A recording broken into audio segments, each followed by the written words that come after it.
Hello, you're watching The Mainstream, formerly known as CIO News. I'm Khushbu Soni, the founder and chief editor of The Mainstream. Today, we're going to be talking about securing the future, building a resilient cybersecurity framework for India's critical infrastructure.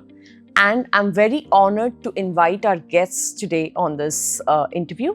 They need no introduction, but I'm going to take a few seconds to do that.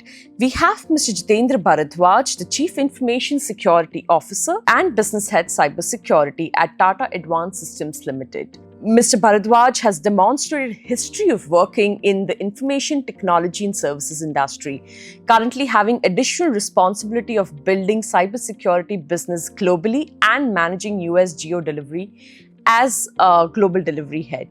Mr. Bharadwaj is skilled in digital transformation, large program management, sales management, global delivery, practice management, pre-sales, and business relationship management. He's a strong information technology professional with a Doctor of Philosophy, PhD focused in business management. Mr. Bharadwaj, it's a pleasure to have you. Thank you so much, Khushbu. Fantastic. We also have Vaibhav Dutta. He's the Global Head of Products and Services for Cybersecurity at Tata Communication. Vaibhav is a dynamic leader spearheading products and strategic initiatives in cybersecurity for Tata Communications. His expertise spans product development, business development, analyst relations, market exploration, and driving innovations in managed security services. He's a visionary in aligning security trends with business strategy. Vaibhav excels in competitive analysis, alliance management, in introducing cutting-edge technologies framework. Pleasure to have you, Vaibhav. Thank you, Khushbu. Thank you so very much. Fantastic. Today we're going to be talking about building a resilient cybersecurity framework for India's critical infrastructure. And I believe it is a very important topic, is also because I think we have seen a rise in cybercrime, especially in India. This year, it was almost 500 million plus attacks just in the first quarter of 2024. And I think there was a rise of 46% to that number in second quarter of 2024. So I believe it is very important to talk about it, and both of you have been working in this space extensively, and would love to hear your thoughts on how do we see the years to come, right? So I wanted to start with actually putting across my first question, Mr. Bharadwaj, from your perspective. What are the pressing challenges in cybersecurity for India's critical infrastructure? How do you see that evolving in the years to come as well? So thank you, Khushbu. So I'll take a step back in this to answer this question. Before COVID, cybersecurity was there, but not so much prominent. Okay. Then come the COVID, then come the basically work from home scenario, and suddenly we see the rise in the cyber attacks exponentially. Okay. In one of my previous organizations, we used to have around 800 attacks in a month on our domain in January 2020. Come May, after COVID has come, I guess it became 1.5 million. So see the rise which have been there. So that is one part of the story. Then initially it was the IT infrastructure which is getting basically attacked by the cyber criminals, and they wanted to exploit that basically vulnerabilities there. Subsequently, we see that the OT infrastructure, when we talk about the critical infrastructure, it is primarily the OT infrastructure, IoT and OAT. IoT and the OT infrastructure we are talking about here. So now we see the OT infrastructure is also getting attacked. They're exploiting the vulnerabilities in this infrastructure which is there. That is the one aspect. Second aspect of the basically the attack surface which you are seeing. So it is getting expanded from IT to IT plus OT. I am specific to the critical infrastructure I'm talking about here.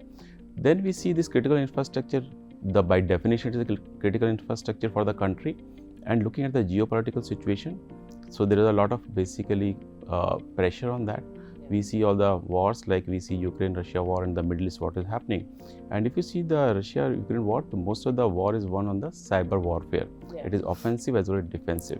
So this is another piece which comes. So when we say cyber physical attack surface has increased, there are nation actors or the state actors which are adversary to the nation which is there.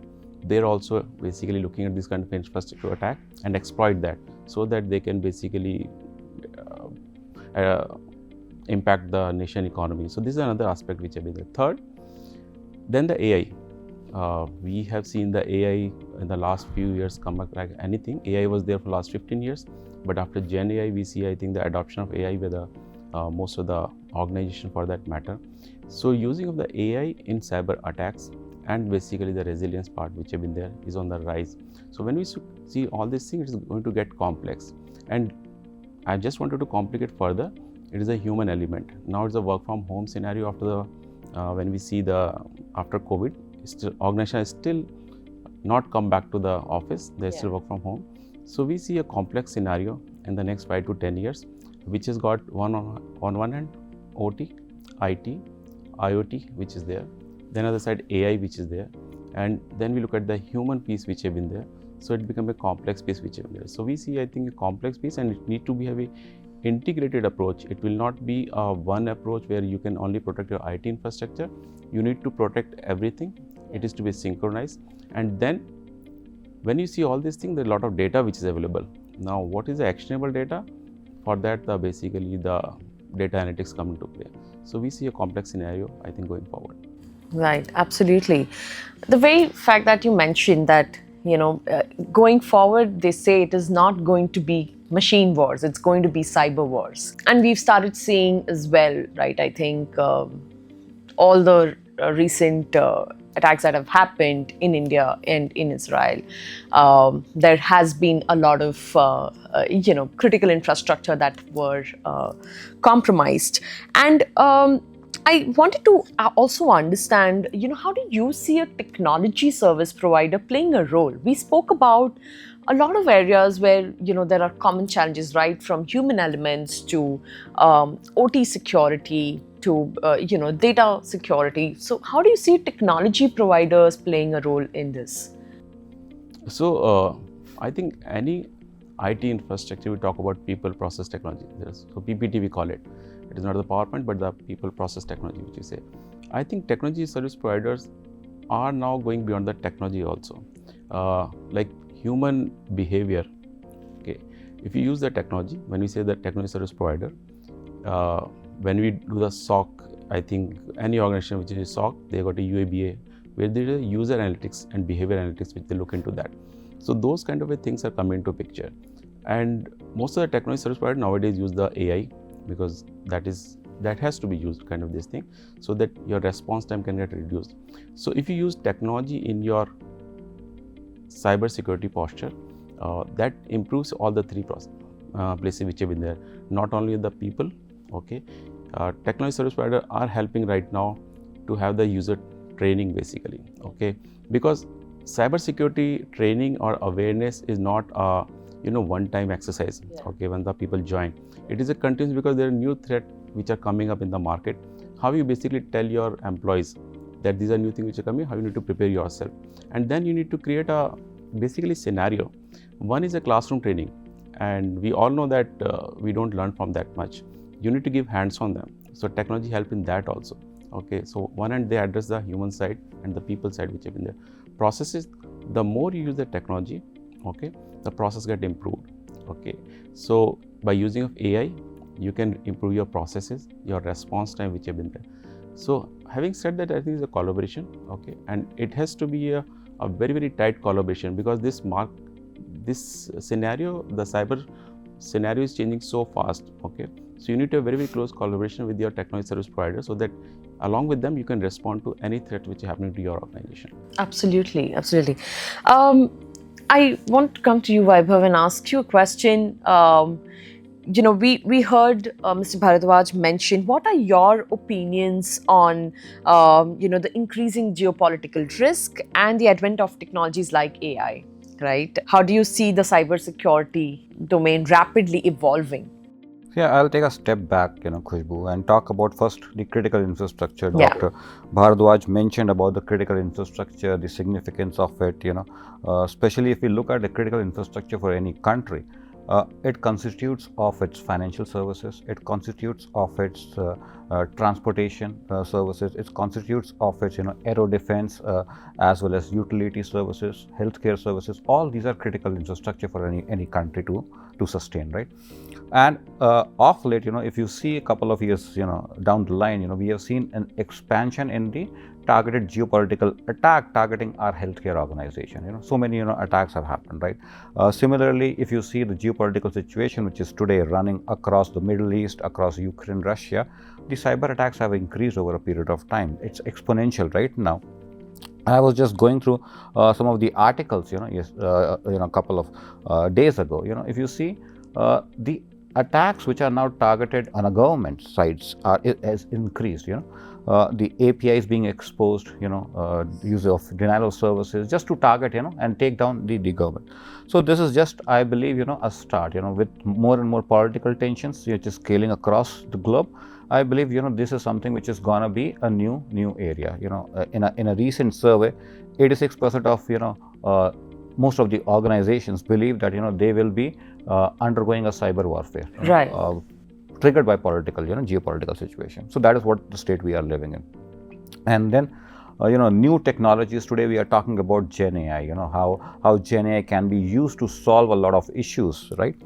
However, if you see on the other side, there are examples of deep fake, phishing scams which have been run by generative AI. Multiple such examples which have come across. So this is just a start, I'll say. This is tip of the iceberg. We are also seeing how the post-quantum days, with quantum computing coming, how will that impact? We are just talking about Gen AI because Gen AI is a hot topic. No one is talking about what will happen post-quantum because, today we see a lot of encrypted data is being stolen. Okay, with the concept that, they will be, post-quantum days, they will be able to, decrypt that data.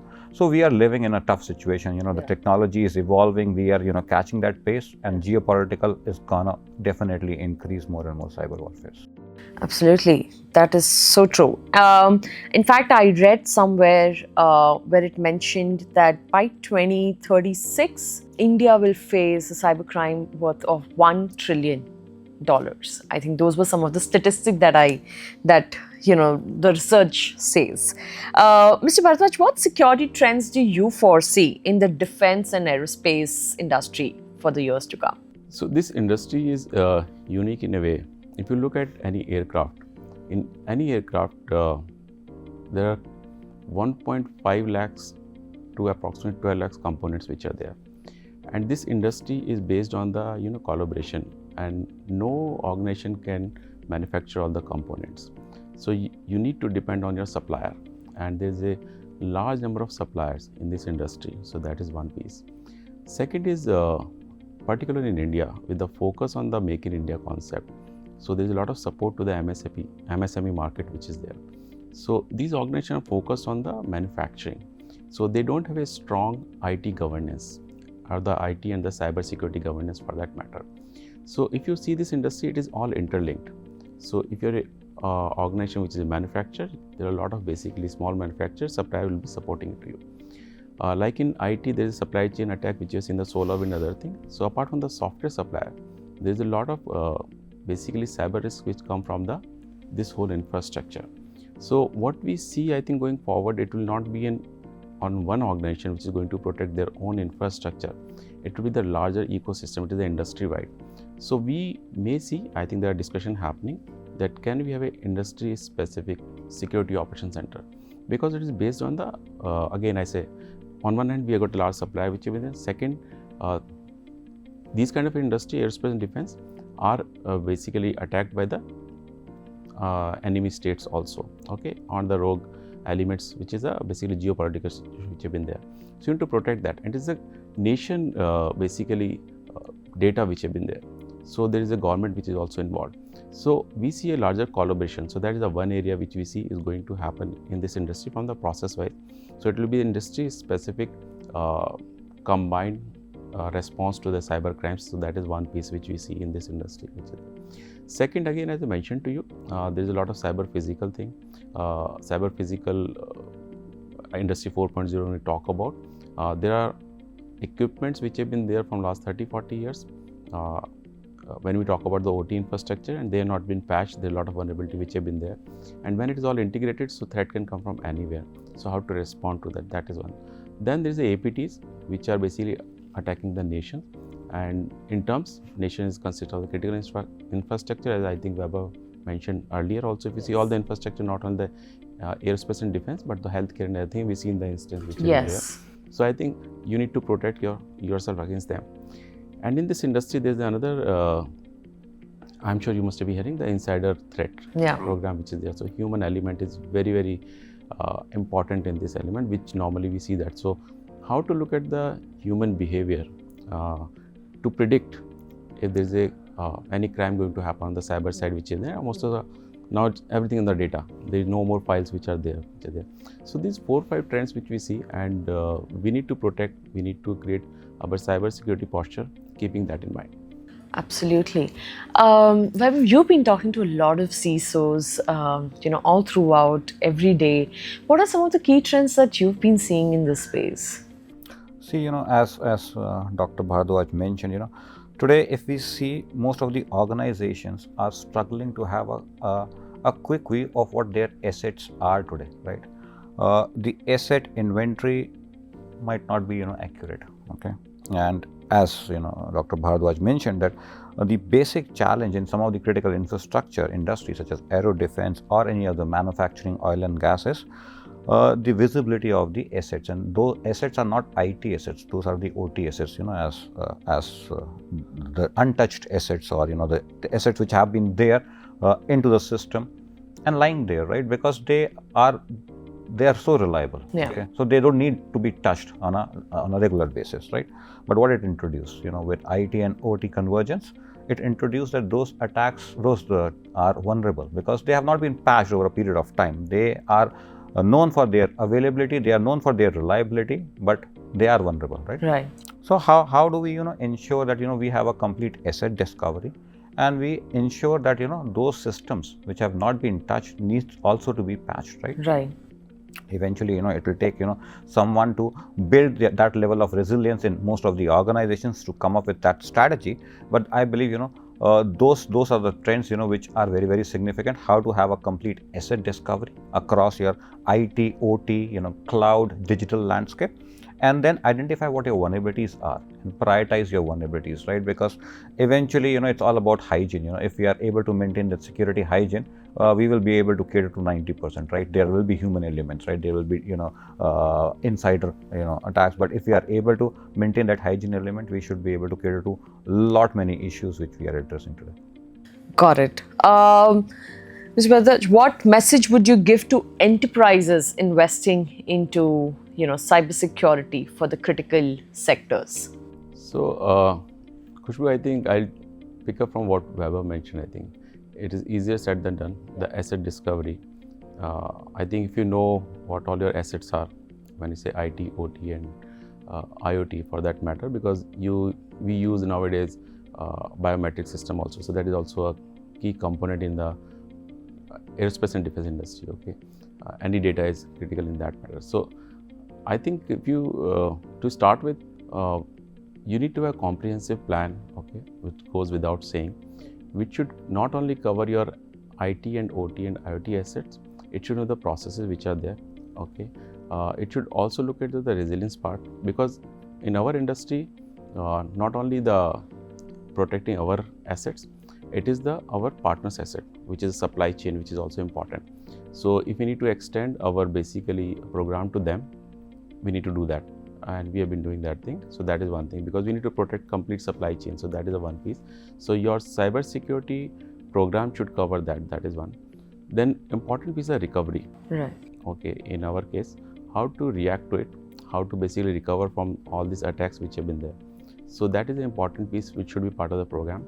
And third important, again, I always come back to the human. You can have best of the technology, you can have best of the processes, but if your people are not aware, that is, I think, lacking. And most of the organization look at any attrition rate, 10%, 20%, the new people who are joining.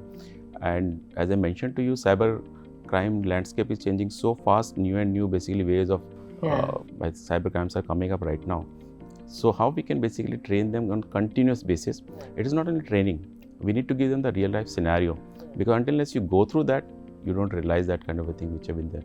So if we can encompass a program with that, it is always a dynamic thing, to be honest. It is not a static thing. It is like you should be reviewing daily kind of a thing what is happening there.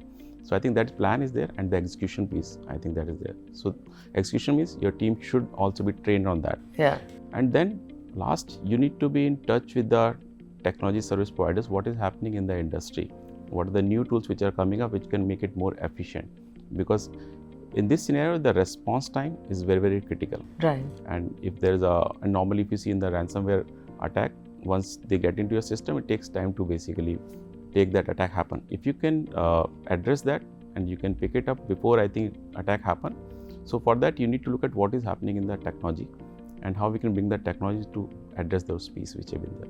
So combine these 4 pieces, I think as of now I can see, but having said that, when the quantum comes, things will change. So I think that's the best I can see, and I can tell you about that as well. True. In fact, when you actually mentioned about the attrition rate and new people joining every day, right, in larger organizations, with that, I was thinking that if there's someone who's newly joined and then there is a scam email that has come, as a new joinee, you've not gone through the cybersecurity training yet. I mean, you are the weakest link for any organization. I mean, and it just got me to thinking, I mean, this should become the first day training before any systems or any access is given to any employees within the organization. So it just like kind of struck me. Very interesting piece, and it happens, I think, every time. If you are a CISO of an organization, normally I can share my experience. So we don't give the login ID, password, access to the IT system till the time they clear the cybersecurity certification. It is certification. It is not the training which we are talking about. We are talking about the basically certification. You had done the training, you are given the test which have been there. But on the other hand, HR will come to you and they say, because the people are not able to not give the access, they are not able to work on that. Yeah. So there's always challenge, and very interesting point which you talk about. Yes, but the point is that you don't let people drive the vehicle if they don't have a driving license. Exactly. You need to go with this analogy that till the time they don't clear, you can't give the access to them. Absolutely, absolutely. Vaibhav, what has been your role as an individual and as an organization, to counter all these cyber threats that we've been hearing and the challenges that we've been seeing in the sector, specifically in the critical infrastructure space, if you can help us get that? See, the role, which I play is same with, what Tata Communication, I'll talk from Tata Communication. Within the organization, what we are doing, we are helping customers to identify, first of all, what their assets are. Yes. The discovery part is very, very critical, as I mentioned. Then, as Dr. Bharadwaj mentioned, how do I take a containment exercise, right? So implement zero trust, for network access, whether it's third party who are accessing your critical infrastructure, how do you enable their access and control their access? Implement, zero trust with micro-segmentation, right? Limit so I can limit and contain the attack, the frequency as well as the limit of the exposure. And then the supply chain piece, which Dr. Bharadwaj mentioned, is very, very critical. Yeah. How do I ensure that all my supply chain, vendors, whatever their vendors are, we have seen Avanti, we have seen SolarWinds, and we have seen so many examples, right, of how one organization platform is getting breached because of the vulnerabilities existing in these software supply chain and third-party supply chain whatsoever. So how do I ensure that these systems are continuously being evaluated, being patched, and then introduce a program of awareness, right? I am of an opinion, you make your individuals give so many tests, right, on cybersecurity, and what is the program? They will fail, they will pass, that is how it is. But they not imbibe that as a culture, right? Yeah. It's a cultural problem. It's a cultural shift, right? And a culture can only be changed, if you make them more exciting, right? So all these, programs needs to be in a gamification mode, right? Right. In a competition mode, so that they inculcate that into their culture. Once they are culturally, security is sound. Yeah. I believe we will be able to cater to a lot of, the challenges which we are facing from the users, or the people perspective. Absolutely. Fantastic. I think this has been a great conversation and really, insightful pointers. I'm sure viewers are going to be, getting a lot of insights through all the, experiences that you've been having in the cybersecurity space. Any last thoughts that you would like to add for our viewers, both from the C-suite's perspective, from the industry, also from a normal common man who's a user? Anything that you would like to add? I think there are a lot of do's and don'ts are already available on the web. We keep on getting all these things which are there. One thing which I personally believe, for the organization perspective, I'm not coming from the common perspective, we need to, like we used to have a social distancing in the COVID area, we need to practice the digital distancing in the professional area, because the line between the work and home has been diminished. We are using the same device for the official work, we are using the same device for the personal work. So I think that is one thing which as an organization we need to practice that thing. That can address a lot of cybersecurity risk for that matter, because then you can put a lot of controls on your official devices. So that is one. Of course, with a new work culture, work from home, how we do that, I think that is a challenge which is there. That is one. Second, one is to be aware what is happening around as an organization, what is happening in the industry, what is happening globally, because attack can come from anywhere nowadays. It is not limited to only to the normal threat actors which are there. It can come from anywhere, and I can be specific to the critical infrastructure, so then it becomes all the more difficult. And again, that's why I need to put a strong insider basically threat program also into place. That is one thing. To do that, I think use technology. Technology is good and bad both. So we need to use technology to the best of their use, because it helps us to basically respond fast. But of course, it is to be done in the moderate way. You can't have anything unregulated which is there. You test it out and then implement this. So I think those are 3-4 things which can be used. As a common person, I think again, just be aware what is happening in the around you, what are the common crimes which are happening, because as I mentioned to you, if an individual get compromised, it can also get compromise your organization also, because you're using the same mobile or the same device for that matter. Yeah, that's I think so which can talk. Fantastic. Thank you so much, sir. Anything that you'd like to add, Vaibhav? He already, said a lot many things. I will just say, as an organization needs to embrace technology, embrace innovation, be watchful, be careful. As a user, utilize the technology to an extent, you are not invading your privacy and letting others invade your privacy. So be watchful, be careful. I believe, we should be good. Fantastic. I think this has been a great conversation. Thank you so much for joining the Mainstream interview chat series, and I look forward to having many more conversations. Perfect. Thank you, Khushbu. Thank you so much, Khushbu, and thank you. Thank you, Doctor.